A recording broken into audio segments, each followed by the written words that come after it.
Bismillahirrahmanirrahim. Innal hamdalillah nahmaduhu wa nasta'inuhu wa nastaghfiruh. Wa na'udzu billahi min shururi anfusina wa min sayyiati a'malina. Man yahdihillahu fala mudhillalah wa man yudlil fala hadiyalah. Ashhadu an la ilaha illallah wahdahu la syarikalah iqraran bihi wa tauhida wa ashhadu anna Muhammadan abduhu wa rasuluh. Sallallahu alaihi wa ala alihi wa sahbihi wa sallama taslima amma ba'd. Alhamdulillah, kita di malam hari ini kembali bisa melanjutkan kajian kita, yakni kita di Kamis malam Jumat, Kamis 12 Dzulqa'dah 1444 Hijriah, yaitu bertepatan 1 Juni 2023 Masehi. Kembali kita melanjutkan kajian kita, pembahasan kitab Syarhis Sunnah karya Al-Imam Abu Muhammad Al-Hasan bin Ali bin Khalaf Al-Barbahari rahimahullahu ta'ala. Dan kita di malam hari ini adalah pada pertemuan ketiga. Pelajaran kita adalah untuk saudara-saudara kita yang ada di Seluma, Kabupaten Seluma, Provinsi Bengkulu, yang alhamdulillah kita harus bersyukur pada Allah Subhanahu wa taala dengan keberadaan alat-alat teknologi dan saluran internet ini. Kita bisa mengadakan kajian walaupun dengan jarak jauh, dan kita wajib mensyukuri hal ini. Dan kita bersyukur kepada Allah pula ketika kita bisa memanfaatkan alat-alat ini untuk hal-hal yang bermanfaat bagi dakwah, bagi ilmu, ya. Sehingga kita menggunakan alat-alat ini, baik itu HP, ya, ataupun yang lainnya yang semisal yang berkaitan dengan internet, untuk hal-hal yang bermanfaat bagi iman, qalbu, dan akhirat kita. Nah, atau minimalnya sesuatu yang bermanfaat bagi dunia kita. Dan kita berlindung kepada Allah Subhanahu wa taala jangan sampai kita terjatuh dalam menggunakan alat-alat ini sebagai wasail, sebagai hal yang menguatkan, membantu untuk berbuat maksiat atau sia-sia, sehingga merugikan dunia dan akhirat kita. Nah, merusak iman kita, merusak manhaj kita, ya, merusak akhlak, nah, dan merusak dunia karena terjatuh, ya, memperluas pengenaan, terjatuh kepada syahwat dan syubhat dengan bentuk yang cepat, bahkan luas, ya, dengan melalui sarana alat-alat ini tadi. Maka kita berlindung kepada Allah jangan sampai kita terjatuh. Lindungi diri kita, lindungi istri, lindungi keluarga, anak-anak kita dari hal-hal seperti ini. Jangan sampai mereka rusak, hancur gara-gara alat-alat ini tadi. Nah, kita mohon taufik pada Allah Subhanahu wa taala agar alat-alat canggih ini tadi, teknologi, internet dan sebagainya, justru bisa membangun kita, justru bisa menguatkan iman kita, sehingga kita manfaatkan untuk hal-hal yang berkaitan dengan ilmu, ya, dakwah dan sebagainya yang membawa manfaat untuk dunia akhirat kita, atau setidaknya manfaat untuk dunia kita. Ikhwani fiddin rahimani wa rahmakumullah. Kita lanjutkan kajian kita dan kita sampai pada al-faqrah al-ula. Yang sebelum itu, pada sebelumnya Al-Imam Al-Barbahari rahimahullah mengawalinya dengan ucapan alhamdulillahilladzi hadana lil Islam wa manna alaina bihi wa akhrajana fi khairi ummatin fanas'aluhu taufiqa lima yuhibbu wa yarda wal hifdha mimma yakrahu wa yaskhab. Nah, dan ini sudah kita baca dan kita jelaskan pada pertemuan yang lalu. Dan sedikit faedah melengkapi syarah yang telah lalu, yaitu tentang at-taufiq. Tentang at-taufiq. Apa makna taufiq? Yang mana beliau berdoa fanas'aluhu taufiq lima yuhibbu wa yarda. Apa itu taufiq? Al-Imam Ibnu Qayyim rahimahullah menjelaskan sebagaimana dalam kitab Madarijus Salikin jilid 1 halaman 414, beliau katakan at-taufiq iradatullahi min nafsihi ayyaf'ala bi 'abdihi ma yasluhu bihil 'abdu bi ayaj'alahu qadiran ala fi'li ma yurdihi muridan lahu muhibban lahu mu'athiran lahu ala ghairihi wa yubghidu ilaihi ma yaskhatuhu. Taufik adalah kehendak Allah dari dirinya untuk melakukan terhadap hambanya sesuatu yang bisa membuat baik sang hamba itu. Kehendak dari Allah Ta'ala dari dirinya untuk melakukan pada hambanya sesuatu yang bisa memperbaiki hambanya itu, yaitu dengan Allah jadikan dia qadiran, mampu untuk berbuat, untuk beramal sesuatu yang Allah ridhai, menghendakinya, mencintainya, dan mengutamakan hal itu di atas yang lainnya. yakni menghendaki, mencintai, serta mengutamakan sesuatu atau amalan yang diridhai oleh Allah tersebut. Wa yubghidu ilaihi ma yaskhatuh, dan Allah jadikan dia benci terhadap sesuatu yang membawa kemurkaan Allah Ta'ala. Dia membenci kepada sesuatu perbuatan atau ucapan yang membuat Allah murka. Nah, ini adalah taufik dari Allah Subhanahu wa Ta'ala. Sehingga ketika Allah menjadikan sang hamba mau mengamalkan amal saleh, mau menuntut ilmu misalnya, ya, beramal saleh, melaksanakan salat jamaah dengan istiqamah, dan kokoh di atas tauhid, ya, jauh dari kesyirikan, jeli terhadap hal-hal, yakni waspada dia terhadap hal-hal yang bisa menjatuhkan dia kepada kesyirikan, yang akan membuat dia rusak tauhidnya. Maka ini adalah taufik dari Allah Subhanahu wa Ta'ala. Allah gerakkan dia untuk mau, ya, menuntut ilmu, untuk mau mencari al-haq, mencari fatwa ulama, bimbingan ulama misalnya ketika masa-masa fitnah, ya, Allah jadikan dia cinta kepada bimbingan ulama, ya, Allah jadikan dia komitmen, ya, Allah jauhkan dia dari ta'assub, ya, Allah jauhkan dia dari taklid. Maka ini bentuk taufik dari Allah Subhanahu wa Ta'ala. Barakallahu fikum. Taib. Kemudian lanjutannya adalah qala al-muallif rahimahullah, yakni qala al-imam al-Barbahari rahimahullah, i'lamu anna al-islam huwa sunnah wa sunnata hiya al-islam wa la yaqumu ahaduhuma illa bil akhar. Beliau mengawali ucapannya dengan i'lamu, dari kata-kata yang ini merupakan fi'il amr. I'lamu dari kata-kata alima ya'lamu, i'lam. Alima berilmu. Ya. Ya, i'lamu kata perintah dari alima ya'lamu, yang berarti berilmulah. Ya, berilmulah. Berilmulah kalian bahwa Islam itu adalah sunnah. Yang berarti perintah untuk berilmulah kalian berarti menuntut kita untuk mempelajari, menuntut kita untuk belajar. Sehingga apabila kita disampaikan kalimat i'lam atau i'lamu, maka hendaknya kita benar-benar memperhatikan apa yang hendak dijelaskan berikutnya, apa yang hendak disampaikan setelah kata-kata i'lamu.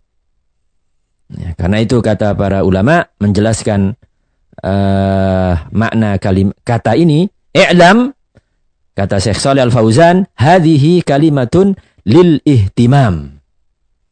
Kalimat untuk agar orang yang diperintah dengan kata-kata ini mementingkan dan memberikan perhatian penuh dan fokus terhadap apa yang hendak dijabarkan setelahnya.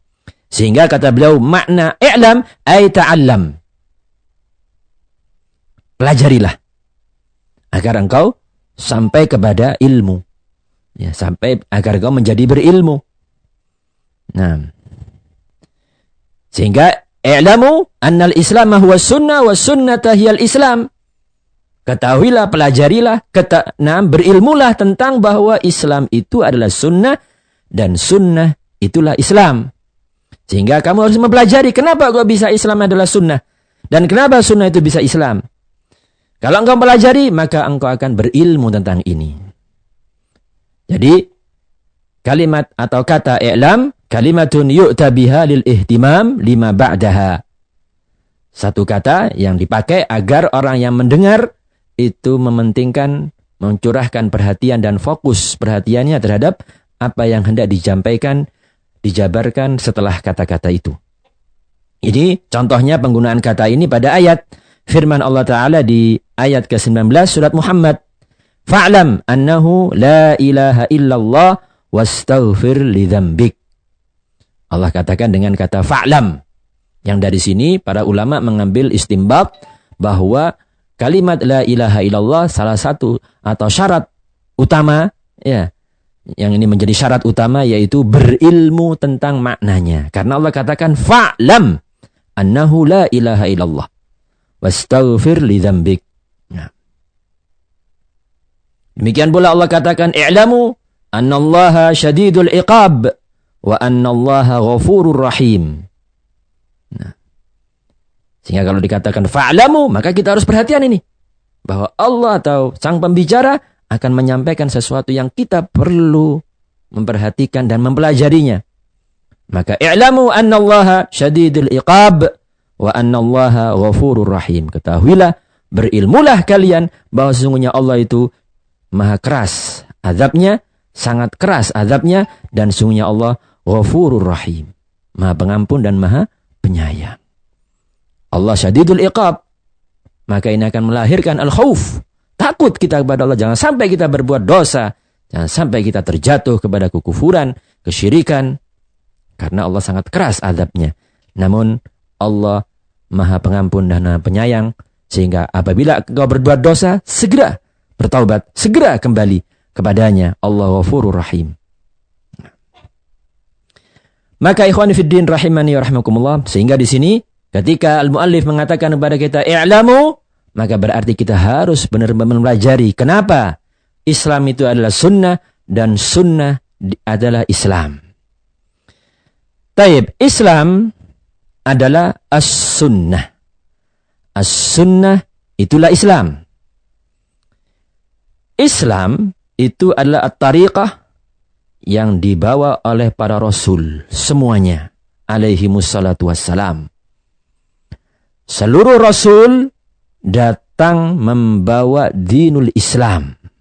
Agama mereka semuanya Islam. Semua nabi mengajak, mendakwai kaumnya ke jalan Allah, ke agama Allah, ya, yaitu agama Islam. Innad dina indallahil Islam. Ya, semua nabi membawa syariat dari sisi Allah Subhanahu wa taala. Itulah Islam. Maka Islam adalah beribadah kepada Allah satu-satunya dalam semua waktu. Mengibadahi Allah fi kulli waqtin, dengan cara yang telah Allah syariatkan melalui para nabi dan rasul. Ya, melalui para nabi dan para rasul. Dan Allah telah memberikan syariat kepada para nabi itu, menurunkan syariatnya kepada para nabi tersebut sampai waktu yang ditentukan, untuk kemudian bisa jadi Allah hapus setelahnya. Maka apabila dihapus, berarti nggak berlaku lagi, maka yang berlaku adalah syariat yang datang berikutnya. Maka mengamalkan syariat yang datang berikutnya, yang menghapus syariat sebelumnya, itulah juga Islam. Sehingga Islam itu adalah mengamalkan agama dan syariat sang nabi, ya, sampai masa berlakunya habis dengan datangnya syariat berikutnya. Maka Islam adalah mengamalkan syariat yang datang berikutnya.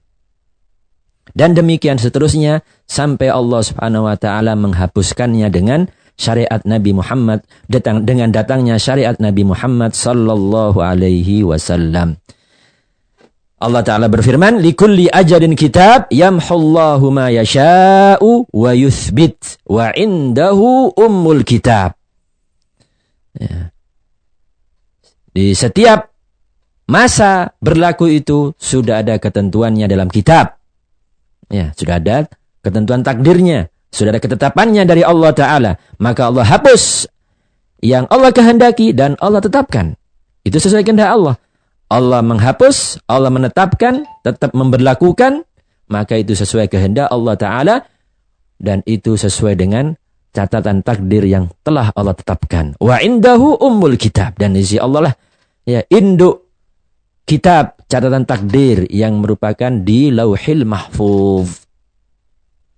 Sehingga apa itu al-Islam? Al-Islam adalah mengamalkan agama yang dibawa oleh para rasul, ya, dakwah, ya, amal di setiap waktu sampai Allah hapus dengan syariat berikutnya. Dengan kata lain, mengamalkan agama Nabi selama, atau mengamalkan agama Nabi yang diutus kepada satu kaum selama agama dan syariatnya berlaku belum dihapus. Itulah Islam. Ketika datang syariat berikutnya, menghapus syariat sebelumnya, maka Islam adalah mengamalkan syariat yang menghapus syariat sebelumnya itu. Ya, tidak boleh seseorang tetap bertahan dengan syariat yang lalu. Nah, sehingga harus tinggalkan yang mansuh, yang dihapus. An-nasikh itulah Islam. Nah, hingga datangnya atau hingga Allah Ta'ala mengutus Nabi Muhammad sallallahu alaihi wasallam, maka Islam setelah datangnya Nabi Muhammad, maka Islam adalah mengamalkan agama dan syariat yang dibawa oleh Nabi Muhammad sallallahu alaihi wasallam. Barang siapa yang tetap bertahan di atas agama-agama sebelumnya, maka dia berarti tidak beriman kepada Nabi Muhammad dan bukan Muslim. Maka setelah diutusnya Nabi alaihi salatu wasalam, tidak ada Islam kecuali mengikuti agama beliau. Karena agama beliau sebagai penghapus dari agama-agama sebelumnya. Barang siapa mengaku beriman kepada Nabi Isa alaihissalam, saya pengikut Nabi Isa, maka dia mukmin, Muslim pada masa berlakunya agama Nabi Isa alaihissalam. Dia Muslim, mukmin, mengamalkan Injil selama Injil berlaku. Begitu datang agama Nabi Muhammad sallallahu alaihi wasallam, berarti Injil dihapus oleh Al-Quran. Agama Nabi Isa dihapus dengan datangnya agama Nabi Muhammad sallallahu alaihi wasallam, maka dia harus mengamalkan agama Nabi Muhammad. Jika tidak, maka dia bukan lagi Muslim. Dia masih mengklaim saya beriman kepada Isa, mengamalkan Injil, maka dia bukan Muslim. Allah Subhanahu wa taala berfirman, "Wa id akhadallahu mitsaqan nabiyyina lama ataitukum min kitabi wa hikmah, thumma ja'akum rasulun musaddiqul lima ma'akum, latu'minunna bihi wa latansurunna, qala aqrartum ala dhalikum isri, qalu aqrarna, qala fashhadu wa ana ma'akum minasyahidin." Ingatlah ketika Allah mengambil perjanjian para nabi. Isi perjanjiannya, ketika aku turunkan pada kalian kitab dan hikmah. Ya, apabila aku turunkan kitab dan hikmah kepada kalian, wahai para nabi, kemudian datang kepada kalian rasul yang membenarkan agama yang ada pada kalian, maka niscaya kalian harus beriman kepada nabi itu, yakni Nabi Muhammad sallallahu alaihi wasallam. Dan kalian harus membela nabi tersebut. Maka Allah tanya, apakah kalian mau mengikrar, mengakui, menerima perjanjian ini? Qalu aqrarna. Para nabi dan rasul itu menjawab, kami mengakui, kami mengikrarkan perjanjian ini. Qala fashhadu wa ana ma'akum minasyahidin. Artinya, kami, para nabi itu, Allah ambil perjanjian, apabila datang Nabi Muhammad sallallahu alaihi wasallam, maka kalian harus beriman kepada Nabi Muhammad dan harus membela Nabi Muhammad. Para nabi menerima perjanjian ini dan mengatakan aqrarna. Kami mengakui, kami mengikrarkan perjanjian ini. Ya. Sehingga barang siapa yang mengaku beriman terhadap ajaran seorang nabi, saya Yahudi misalnya, beriman kepada Musa, mengamalkan kitab Taurat, maka ya, Anda mukmin, muslim ketika agama Nabi Musa berlaku dan ketika Injil atau Taurat berlaku. Begitu datang ajaran Nabi Musa, Nabi Isa alaihissalam, maka barang siapa yang menyatakan beriman kepada Musa alaihissalam, ya, kemudian beriman kepada Isa, maka dia tetap seorang muslim. Namun kalau dia ternyata tidak mau beriman kepada Isa alaihissalam, maka dia yang tadinya muslim di masa berlakunya ajaran atau agama Nabi Musa, namun dia kafir atau tidak mau mengikuti Nabi Isa, tidak mau beriman kepada Nabi Isa, maka dia kafir. Maka dia kafir. Demikian pula seorang saya Nasrani beriman kepada Nabi Musa, Nabi Isa alaihissalam dan mengamalkan kitab Injil. Naam, dia seorang mukmin pada masa berlakunya agama Nabi Isa dan berlakunya Injil. Begitu datang Nabi Muhammad sallallahu alaihi wasallam dan Al-Qur'an, maka dia harus beriman kepada Nabi Muhammad sallallahu alaihi wasallam dan Al-Qur'an. Jika tidak, maka dia kafir. Nah, Nabi alaihi salatu wasallam juga bersabda, "Walladzi nafsi biyadihi la yasma'u bi ahadun min hadhil ummah Yahudiyun wala Nasraniyun thumma yamut walam yu'min billadhi ursiltu bihi au billadhi ji'tu bihi nam fahuwa min ashabin nar au min ashabil jahim au kama qala Rasulullah sallallahu alaihi wasallam." Demi Allah yang jiwaku berada di tangannya, tidaklah seorang pun dari umat ini, baik itu Yahudi ataupun Nasrani, yang mendengar aku diutus, mendengar risalah, yang kemudian dia tidak mau beriman dengannya, maka dia pasti dia apa? Kecuali dia mesti akan termasuk ashabul jahim. Ya. Sehingga Yahudi mukmin kalau memang dia beriman kepada Nabi Musa dan Taurat tatkala masih berlaku.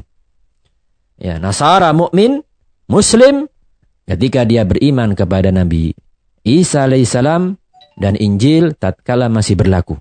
Begitu datang Nabi Muhammad, maka tidak ada Islam, tidak ada iman kecuali mengikuti agama beliau.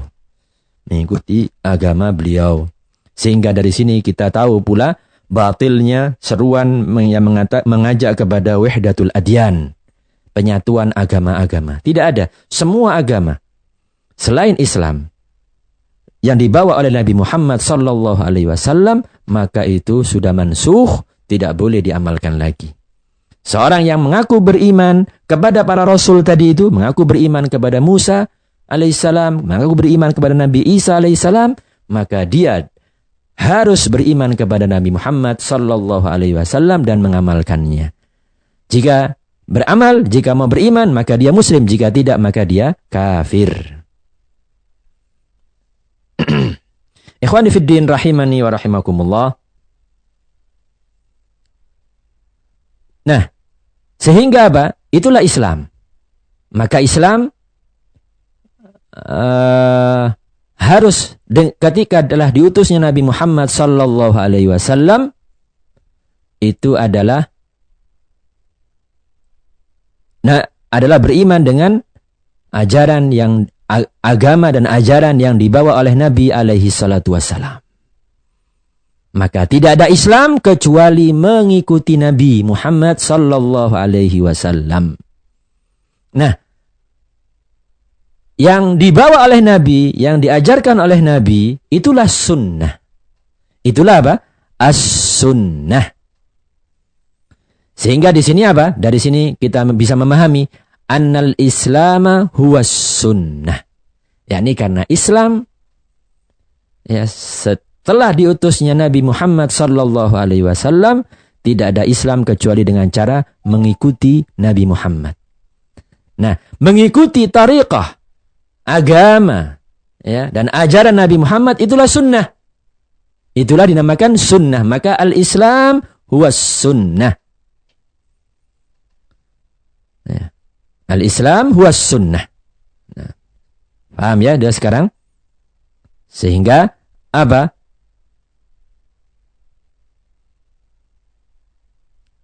Tidak ada Islam dan tidak seseorang dinyatakan Muslim kecuali kalau dia mengikuti Nabi Muhammad sallallahu alaihi wasallam. Itulah Islam. Nah, mengikuti Nabi Muhammad itulah Islam. Mengikuti Nabi Muhammad itulah sunnah. Sehingga al-Islam huwas sunnah. Was sunnatu hiyal Islam. Dan sunnah itulah Islam. Karena memang tidak ada beda.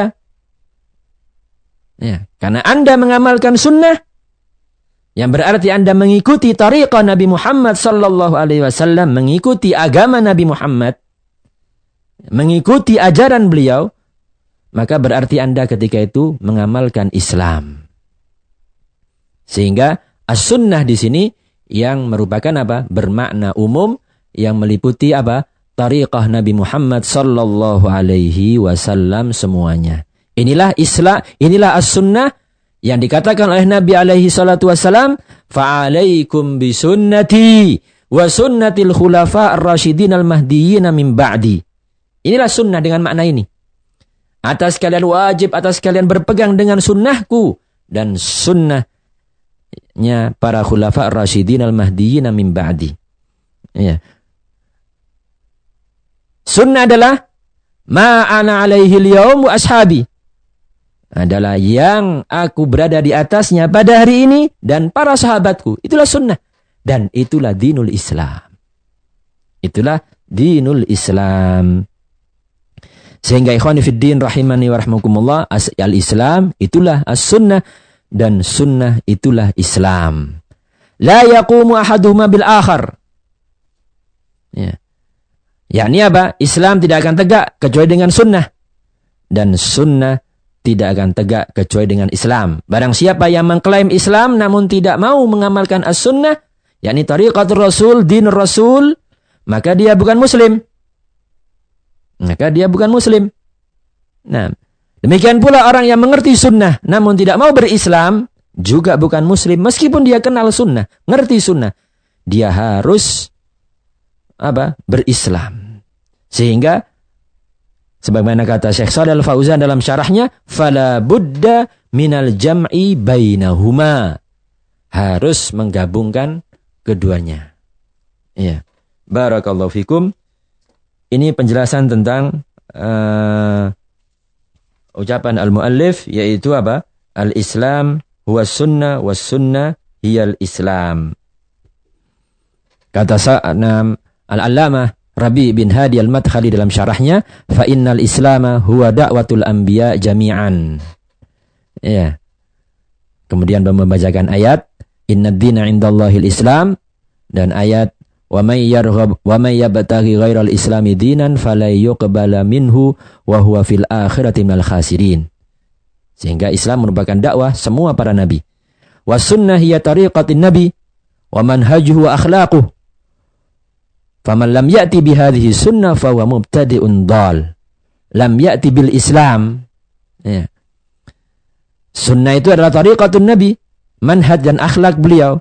Barang siapa yang tidak beramal dengan sunnah, maka dia mubtadi' dhal. Dan sekaligus berarti dia belum melakukan Islam.